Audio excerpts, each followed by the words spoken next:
Pleased once again to be talking to my friends from Stil'rs Chalk Talk today. We got Tank and Mike. Unfortunately, we don't have better news to deliver. As all of you probably already know, the Stil'rs laid another egg at Heinz Field for the season opener against the Raiders, who seem to have that jinx on them, winning 6 of the last 8 now.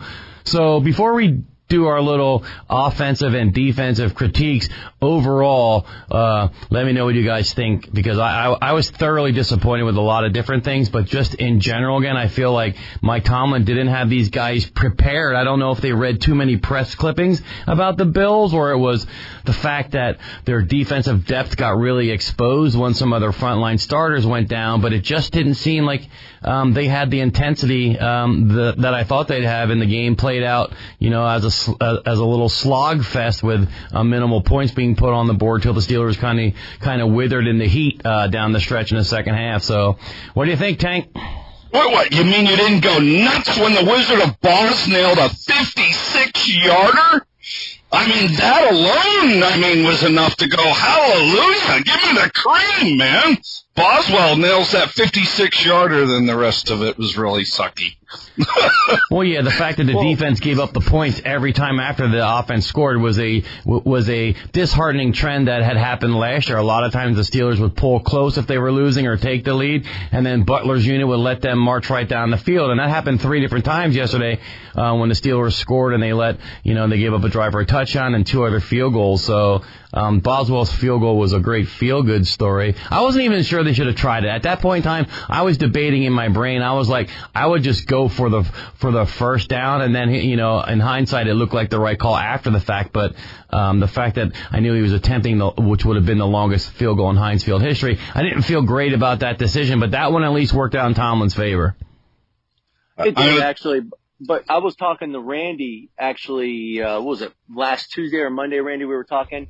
And I told him, I was like, look, it was a great win against the Buffalo Bills, and I didn't think I thought they had a win with not their best stuff, and the Bills didn't give their best stuff. But I actually told Randy, I said the Raiders scare me. I think the Raiders match up better against the Stil'rs, basically because of the tight ends. And they shut down Darren Wall, or they didn't shut him down, but they held him to some decent thing. But Foster Monroe, the other tight end, he caught a touchdown over Joe Schobert. That's a 6'4" matchup going up against a 6'1" linebacker. The tight ends against Pittsburgh's linebackers is not a good matchup right now, and that's their weakness down the middle of the field. Well, that's my point, though, and we were going to talk. I was going to bring that up for the defensive critique portion of the show, but I thought to myself again, in that situation where they completed that 25-yarder to Waller over Schobert towards the end of the game, that was a critical play that pretty much iced it for the Raiders. And I'm thinking to myself, he's your best weapon for the Raiders. Why are we content with having just Schobert on him? Couldn't we have bracketed him, or do you not at least move somebody over and put a non-linebacker on him? I know you can't do it all game, but in that late game situation, I'm making sure my best cover guy is on their best receiver, and that didn't happen. And that's been a Butler issue again for a few years. Remember Keenan McCardle in the Chargers game, 14 catches or whatever. And so that was frustrating to me. I thought that was pivotal. Well, that's, you're 100% right. Waller is their best target, and they needed to do something, especially in that situation. Earlier in the game, you saw Minkah Fitzpatrick, well, actually not earlier, but just slightly earlier. Minkah Fitzpatrick was kind of cheating down, and he was kind of keying on Waller from the middle of the field. But if you're playing free safety, you can't cheat down on Waller. You have to have someone come down. You still have to keep a free safety back, because then you see Henry Ruggs burn him on the post. And that was Minkah Fitzpatrick's fault. I get it. You want him to help out on Waller, but you got to have a strong safety double team on Waller with a linebacker if you're going to do that. But you got to keep your free safety back, because Henry Ruggs is, he ran the fastest combine time ever, and he's a 4.2 guy. He's a speedster, and you're going to let him one-on-one with outside leverage on a corner in 3-deep zone. You can't do that. So they kind of blew that coverage there as well. But I think that was Witherspoon's first play in the game from what I read today. That Akila Witherspoon, I think that was the first play they put him in the game, and that touchdown pass happened. And don't forget, Gruden's a genius, Mike. Gruden's a genius. Mika started coming up closer because they knew they were having problems with Waller. He knew the injury situation. Gruden's a genius, and he saw that and took advantage of it. Exactly, but if you're gonna put a guy in on his first snap and you're gonna play him or it's cover 3 or man or whatever coverage they were in, basically it's man to man on that outside, even if it is cover 3. He's expecting help from that inside if it's man free. He's expecting that free safety to be there. And especially on his first play, you can't go down there, I'm going to start, trying to peek and maybe get an interception on Darren Waller. No, you got to hold your assignment. You got to do your job. You got to go back to sticking to your area and not trying to help out other guys. And to me, that's a poor scheme. If you're not going to give your linebackers help, now all of a sudden your free safety thinks, hey, my linebacker doesn't help, I have to get down there and help. Well, now it leaves an empty zone open. So that's a poor scheme. That's poor coaching on the Steelers right there. Yeah, and Tomlin pontificated in the press conference afterwards. He said we need to do a better job of getting our down-the-line players in better position and understanding their roles and stuff during the game. So I don't know if he was speaking, to some of the other players who had to have some extended snaps due to injuries, but he was pretty much acknowledging that they were not prepared, unfortunately, for the situations that they were put in. They were shell-shocked. I mean, they were absolutely shell-shocked. Alawala goes down. Watt goes down. You're already out Hayden and Bush. They were shell-shocked at that point. Yeah, absolutely. Can I interrupt you real quick? Go for it. I did mention this. I said, beware of T.J. Watt on a soft tissue injury. Now, I thought it might have happened in week 1. He had a great game in week 1. Week 2, it came. He had the groin. Soft tissue injury. You're not in football shape. He's not in the react. He doesn't have those fast twitch muscle fibers on reacting. You can run around cones, you can train as much as you can, as much as you want, but reacting to a player going any which way and you're unsure and you have to stop on a dime and do that, those muscles aren't caught up to speed yet, and that's why he tweaked that groin. And you're 100% right, Mike. Active in camp. 100%. I talked about that. I have a bad taste in my mouth for the size of the contract and the way the Steelers broke tradition to sign someone to that magnitude of a contract that's not a quarterback, left tackle, or cornerback. And I said the same thing. You can do all those agility drills in training camp, but trying to move when someone else has their hands on you and you're trying to get around them or get to the quarterback, I was worried that something like this would happen. Now the other part of the equation a lot of people would say is, well, Devin Bush and Joe Hayden also had groin injuries, and they were there for, the majority of training camp. And I get that. Maybe it's just easy to feel a little bit bitter that he got a soft tissue injury in game 2, but I don't think him avoiding contact all training camp helped him get in game shape. Well, you have Devin Bush, who, he was coming back from a knee injury, so he wasn't he probably wasn't full go in training camp as well. But again, there was times even as a quarterback, I would train and I would feel my best going into training camp. I feel like I'm in great shape. And then there's a reason. Everyone, you look better. You look like you're in more shape. You're bigger, you're stronger, you're more cut. But as training camp goes on, after those first 3, 4, 5 days, you lose your legs. And other guys would come in and everyone would be like, a new player would come in and be like, oh, that guy's got fresh legs. But wait till the camp catches up. And then you kind of lose your legs and then they slowly start coming back. And the reason why you lose them is because you're used to doing stuff that you're not used to doing. I can't, unless I go out there and try and fake someone out juking, running a football, and having defenders come at me, I can't simulate those fast twitch muscle fibers in your groins and your hip flexors because when you're doing it in a game type situation, your mind's not thinking, it just reacts. And when you train in the off season, you're running to cones. You see it coming. Your mind knows it's coming. So those muscles are actually prepared to make that stop. And it's just a little different. So I definitely think Devin Bush, probably coming off the knee injury, he probably wasn't as, now I wasn't down at training camp, but I would venture to say, I would be safe to say that they didn't use him in training camp in full scrimmage type situations as much as they typically would, just because he was, coming off of a knee injury and trying to come back. And then you got T.J. Watt with the contract situation. They should have given that money earlier and got him into camp and let him get into some game type reps and let him get into those type reps. And now all of a sudden you wouldn't have the soft tissue. Now this type of injury, this could be lingering for the rest of the season now. And it stinks because now it slows you down a half a step. This whole defense, look, was lauded over in the Bills win. This was something special just a short week ago after the Bills win. Now it's literally decimated. And you cannot, I mean, Tyson Alualu had to have surgery on a broken ankle this morning. He's done for this year, presumably.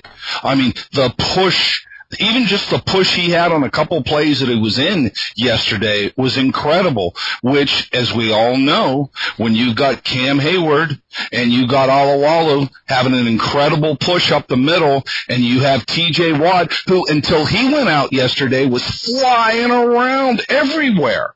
That's an incredible push, which, okay, Spillane had to then come in for Devin Bush. Spillane looked pretty good. He was not knocking yesterday. He was hitting people. But when you have dominoes fall like that, Alualu, Watt goes down, and just a myriad of injuries, I think that they held themselves pretty good defensively against Carr, who, as Mike told me a couple of weeks ago, he said, do not underestimate him under the tutelage with Gruden. This guy's a darn good quarterback. So despite all those injuries and problems they had yesterday, I like this. Mike, I'm calling it a flex defense. I thought Ingram filled in well when he came in. He pushes the defensive tackles back. But, Mike, this flex defense where they're throwing the outside linebacker, Melvin Ingram or Watt, in the middle of the defense, do you like that? Yeah, I mean, it's decent. It's a decent mix-up. But, again, you know, it goes back to they have a weakness with those undersized linebackers in the middle of the field going up against big tight ends that are athletic. I mean, if they try and cover Kelsey, they're in trouble. You know, you got Kelsey, you have Darren Waller. You know, if they have to go up against George Kittle, you know, they're going to struggle, and teams are going to start to notice that. Or what they're going to start doing is they're going to find ways to get a mismatch and get the receiver, a flex receiver, work in the middle of the field on a linebacker. I feel like they're just not big enough. I feel like their secondary is way overrated. We all worried about Hayden getting a soft tissue injury or a knee injury. That's been his MO the last couple of years. But Cam Sutton didn't have a very great... Yeah, he didn't have it. So my point is, you know that's your starting lockdown, so to speak, cornerback, and you're going into the season knowing that he has a tendency in his later years now to get hurt.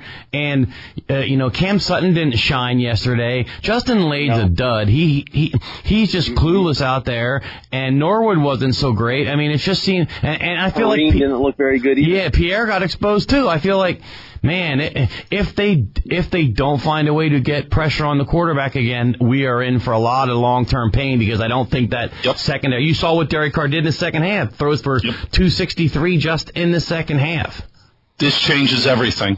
And Andy, you opened up the show about referencing Tomlin's coaching ability.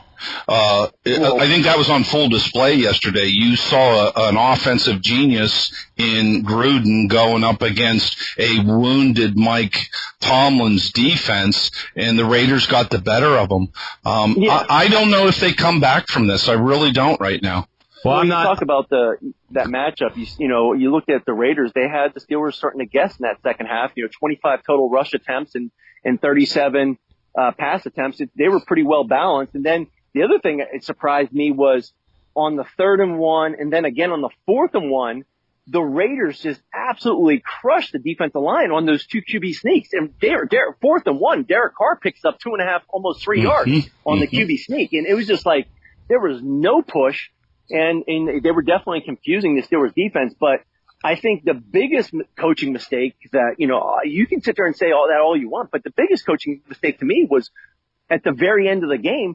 You are down 9 points with less than 20 seconds left. You cannot win this game. You cannot tie it. Take a knee, take your licks, and get on to the next week. Now, all of a sudden, they have to worry about Deontay Johnson because they tried something silly at the very end of a game. There's times, when you cannot tie the game up, when you cannot do it, you're best just running the clock out. I played the Pittsburgh Steelers my rookie season, and the coach, game was over. And then we had time for 2 plays.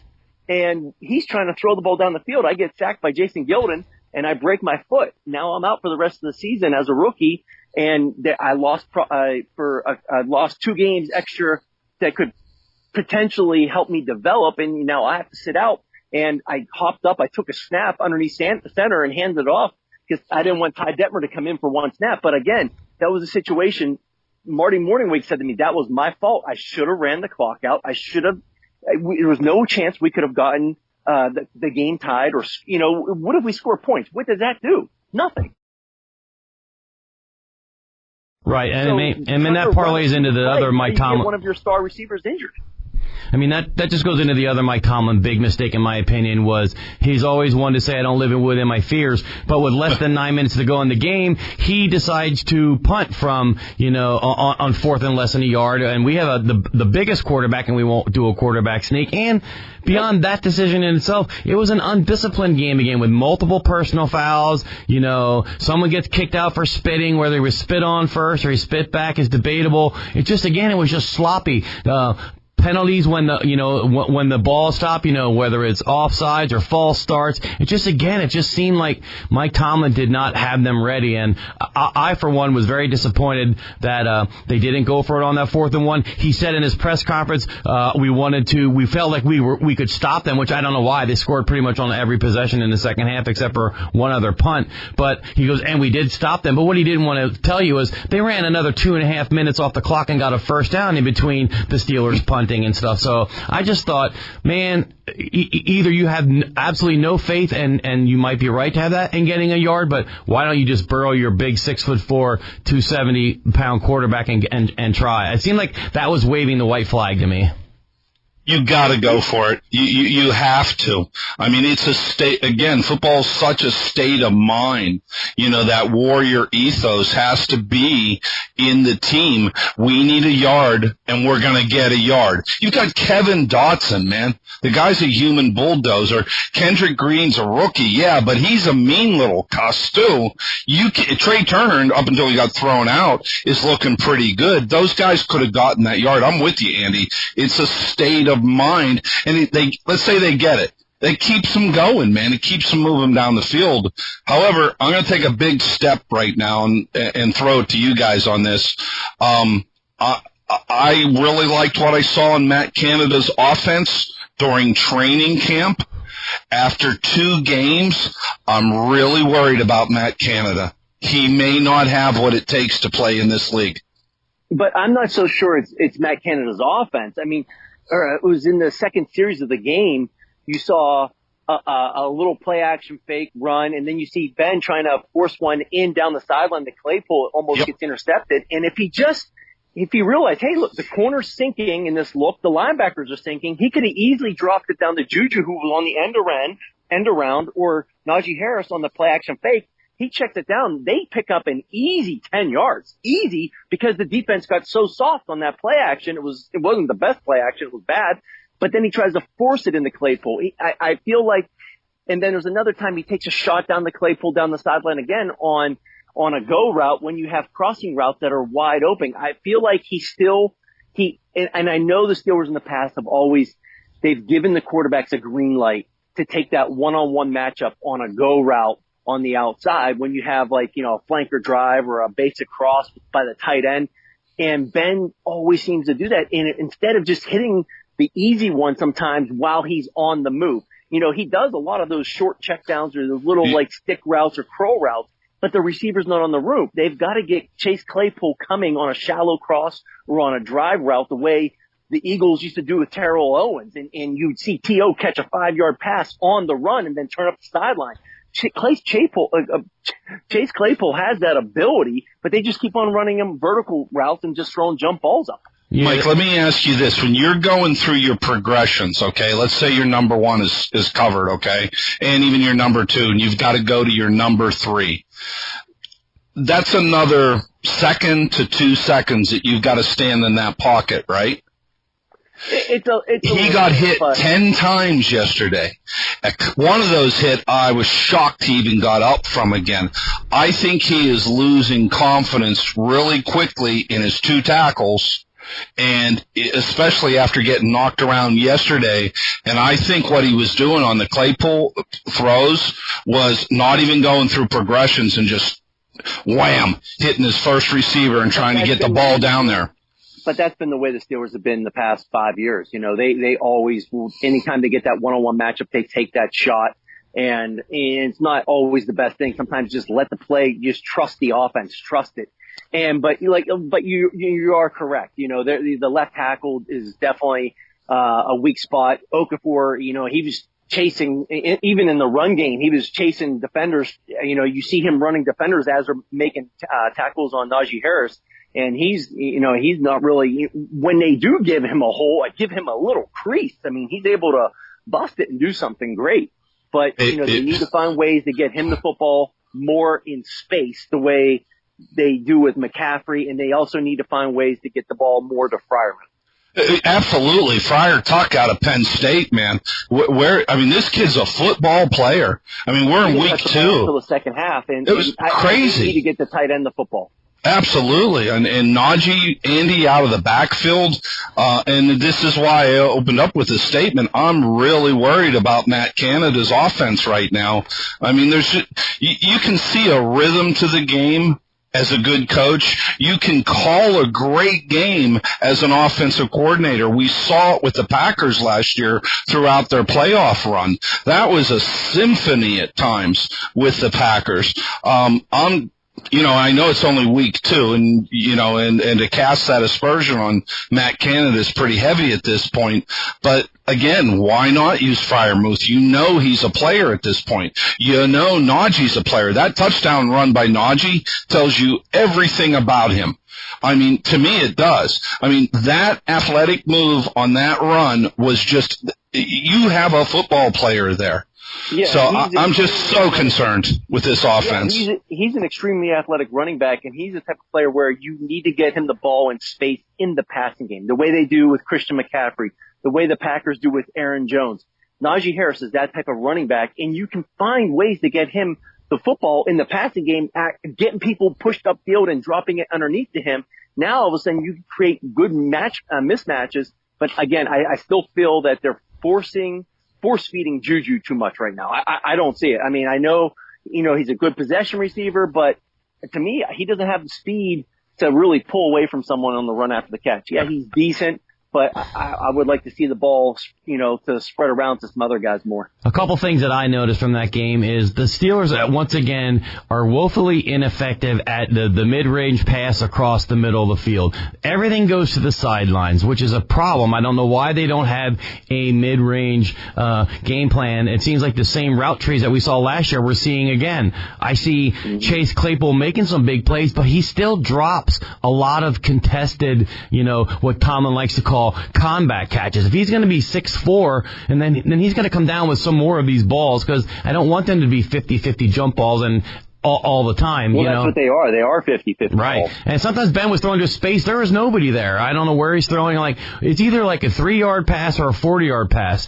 On Sunday, 17 of his 27 attempts went for 5 yards or less from the line of scrimmage, which goes back to Randy's point. Now that he got hit 10 times this week, I feel like we're going to see even more of that moving forward. You know, as Ben gets more skittish or whatever, he's going to be like, oh, hike, whoop, and bam, the ball's going to be out, because he's worried about getting clobbered.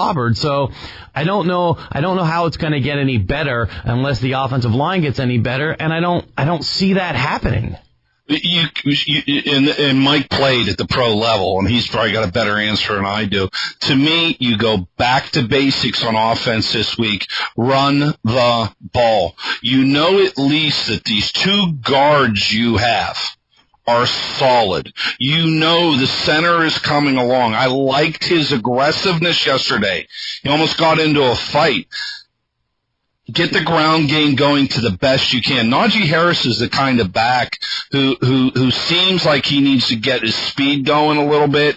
He's one of these guys that needs 25 carries a game. Well, yeah, the Steelers haven't gotten the ball twice in a row on a running play all year yet. They have no identity. If you don't have 2 running plays in a row to Najee Harris after the end of 2 games, you know, what is your plan? I mean, you can't expect to run 12, 13 times a game and establish the run. So right, and use Freiermuth then after that. They need to get Najee Harris the football more. They need to get the fullback back on the field and do an I formation, get the downhill run game going, give Kayvon Ballage a few carries after you give Najee Harris a few carries.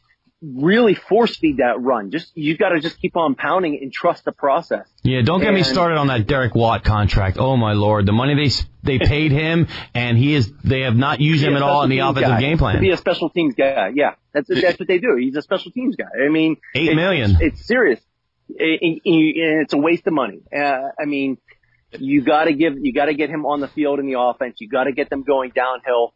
And as far as Ben being skittish, the thing about Ben is he all his career, you saw him come in, he pump fakes, he runs around. Well, he can't do that as the way he did when he was younger. He never really was a reader of the defenses. He takes shots, he puts them up. He had a great team around him, and there's reasons why he bumped heads with Todd Haley here and there. There's reasons why he did certain things, and Ben's not just going through his reads. I was watching the Tampa Atlanta game, and Tom Brady hits Rob Gronkowski on a touchdown. You see, they brought a blitz. Brady still had time, an unblocked blitzer. Brady still had time to look the safety off to the left and hit Gronk on the corner on the right with the safety coming in his face. And it's Brady knowing, okay, I'm going to look the safety off, I'm going to come off, and I'm going to do this with a free blitzer coming. Ben will get skittish. He's going to look at the guy, and then he's going to just throw up a jump ball as opposed to just trusting the route that is called. He's going to go for that one-on-one clear out route. That's what it is. It's a clear out route. That guy's clearing it out for someone else, and he's just going to put it up. And rarely did we given the green light to throw that unless it was wide open. And if you threw it and it was dropped, you were still getting yelled at because they're saying, look, hit the shallow cross on the underneath. And so I think Ben just needs to trust the offense. He's got to sit down with Matt Canada. Matt Canada's got to say, look, this is where I want the football to go. Quit taking these one-on-one jump ball 50-50 shots. It's not helping us. Because if you catch that little instead of 2nd and 10 now, all you got to do is hit that shallow cross. Say he gets tackled as soon as he catches it 5-6 yards. Now it's 2nd and 4, and there's a lot more you can do on 2nd and 4 than you can on 2nd and 10. Well, we got a couple of seconds left here, about a minute or two. Let's talk about the Bengals. So tell me how you feel about Tyler Boyd, T. Higgins, Jamar Chase, and Joe Mixon and Joe Burrows coming to town. I feel like we could be that offense might be tough for the Steelers defense to contain. Personally, I think they match up better against the Bengals than they did against the Raiders. They do have some talented wide receivers, but I think they're built a little bit more like the Buffalo Bills, except they do have a better run game with Joe Mixon. I think the Bengals defense is doing a little better this year, but I think with Joe Burrow, it being his second year, you can still confuse him. And I think Tomlin can maybe get into that defensive room and dial up some exotic blitzes to get him confused a little bit. And now it's going to leave you some one-on-ones on the outside, but as long as you're putting pressure on him, getting him a little quick and making him throw that ball a split second earlier, there's a chance that you could confuse him and create some big turnovers. Randall? I don't know. In the past, Tomlin has dumped games that he should have won. Yeah, like this yesterday. Is a game. Well, let's see where the Raiders are by the end of the year. Again, you now have Gruden's a damn good football coach, and Carr's a good football player. In the end of this season, this 17-game season, it may not been such a shame to lose to the Raiders the way we did, as banged up as we were defensively. Now, with that said, with the Bungles coming to town, I'm scared of Joe Burrows, and I'm scared about Mixon with this banged up defense we now have. I mean, who's going to step up on the defensive line? Tuitt's not coming back anytime soon. I thought Isaiah Buggs had Henry Mondu. Yeah, the Mondu, I mean, he's good for 4 plays and beautiful hair, but I'm just terrified that offense is, Joe Burrows is a bona fide quarterback. I just don't know. I mean, and who comes back this week? Does Bush come back? Does Joe Hayden come back? So until you find out who's going to be on the field for the Steelers defense, I think this game's a pick'em this week. Yeah, I really do. Joe Burrow is a great quarterback, but he's still young. He threw 3 consecutive interceptions this past week. And the only reason why they were still in the game was because Justin Fields is a younger quarterback and came in and started turning the ball over as well. So, and couldn't see the field as well. I still think the Steelers have the edge. You get after him, dial some exotic blitzes. He will force the ball and throw some, and make some turnovers. He will force it. As young quarterbacks, I was there. And the older you get, you start to understand things a little better. And I still think the Steelers have an advantage. But, again, you never know. Any given Sunday, anything can happen. I think the Steelers offensively just got to get back to the run, try to control the game a little bit better, run some clock down, run the football, let that clock shorten the game, and give Joe Burrow less possessions with those talented receivers. All right. And I think the Steelers can run on this Bengals defense. I really do. If they get a consistent ground and pound game going, they can run on this Bengals defense.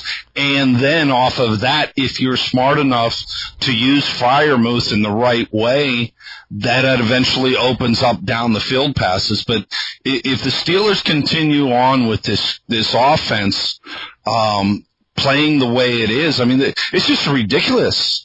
I mean, it doesn't make sense right now. And again, Mike and Andy, this harkens back to last year. Who was calling that dunk and dink offense? Was it Fichtner or was it Ben Roethlisberger? And right now, I want to know who's calling these offensive plays, because if it's Matt Canada, then he's not the answer. If it's Ben Roethlisberger, he's not the answer. Somebody's got to take care of that offensive unit and say, look, we've got some great skilled players, and we're not using them correctly. And they're not. I mean, it's very apparent right now. They're loaded with talent in the skill positions, and they're not using them correctly. So I'm picking the Bengals in an upset here in Pittsburgh next week. That wouldn't surprise me. So we're out of time for today. Hey, what about that punter? Hold on before you go. Wait a minute. We got a punter. He got a 58-yard punt. Hooray. Against the Raiders. Okay. We still That's lost. all I wanted to say. Tell them where they can find you guys. In an alley in Cleveland. Now they can check us out at PittsburghSportsTalk.org, or please go to Facebook and YouTube and check out Steelers Chalk Talk with Tank and Mike. I love the kicking game. It's beautiful. All right, fellas. Thanks for everything, and we'll talk to you again in a couple weeks. Bye. Sounds good. We'll see you.